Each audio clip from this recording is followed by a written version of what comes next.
That sounds like somebody is really navigating the messy middle rather well, doesn't it? That's I got that great making my way through the messy middle with grace and style, and that means who, Dave? That means Mike Roeth, of course, from the North American Council for Freight Efficiency, better known and better loved as NACFE. Mike, good morning. Good morning, guys. Yeah, it's good to be on. It's great to Beautiful have day you. up here in Indiana. Well, the messy middle run now is in the rearview mirrors, but now I guess in a sense the other real work begins. We've had the driving work, and now the paperwork is being formulated. And one of the first reports coming out is from the diesel guys. The national and something that you put in the report here is very interesting. The national average mile per gallon is 6.91 miles per hour. And you may go back this far, but I certainly go back when 6 miles per gallon was nirvana. I mean, my God, nobody was doing that except a few people. And now it's the average, 6.9. Now, fleets in the most recent fleet fuel study have had an average of 7.7 miles per gallon. And there are drivers who are regularly doing better than that. And I think we know who some of those are.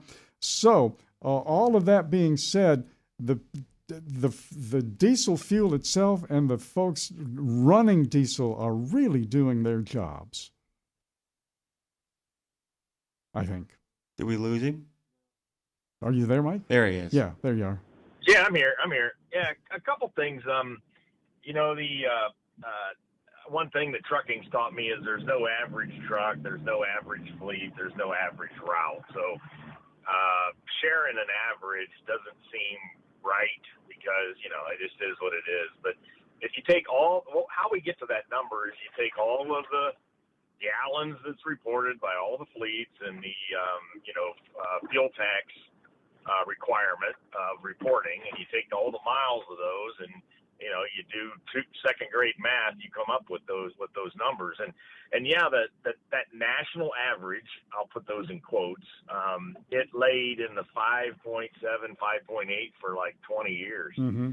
All the way back to EGR, which, took in 2002 caused us to have a decrease in fuel efficiency. But, since then, it's been a steady progression of improvement.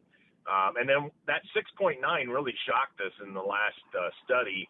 And, it's been the last 3 years. And we quizzed a lot of people. We called so many people to say, okay, well, does this make sense that we've seen a dramatic increase in the fuel economy? And, we said we concluded it does. I mean, the long and talls are kind of gone, getting lots of miles. I mean, there's still a few out there, but you got that situation. Plus, this emissions hit was really in the aughts, and those trucks are now 20 years old. Time flies, guys. So those trucks aren't even out there hauling freight. So what we've had now what we have in the population of trucks that are out there hauling freight and getting the biggest of miles are, good fuel efficient trucks have just gotten better and better and better over the years. And so, yeah, that's really good news because we're hauling freight with less fuel, and that's a good thing.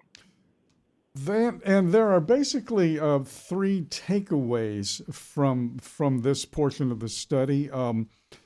And little things add up is pretty much maybe the overall gist of it.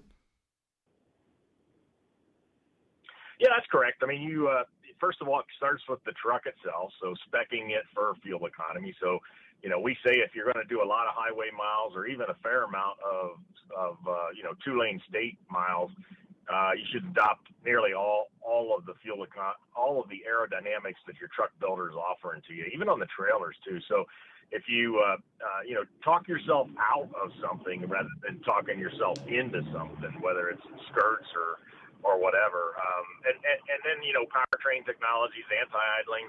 Then the second thing that we talk about a lot is the things that you can adjust on the truck. So sometimes you can reprogram engine parameters to get better fuel economy, or dial in your cruise control and speed depending on how quickly you got to get the freight there.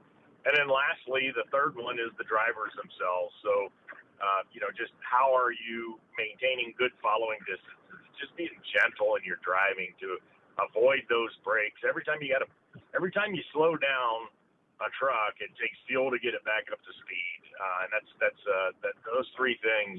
If you're paying attention to that, you can save a lot of money. And why not save money? Everybody's trying to make a buck.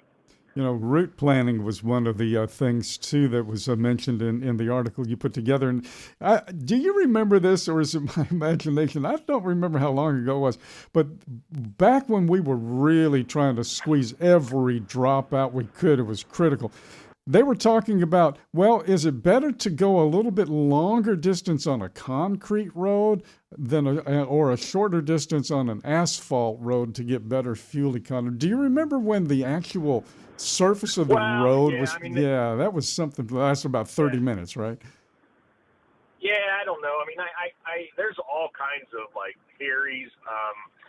There's also one that we've kind of proven out where if you've got moving traffic of trucks and cars and buses, it all creates a airflow, and that helps all trucks and all vehicles to get better fuel economy versus just one truck out there trying to drive by itself with no other vehicles around it. So there's a lot of things like that we probably don't understand really well, but just goes on in the real world.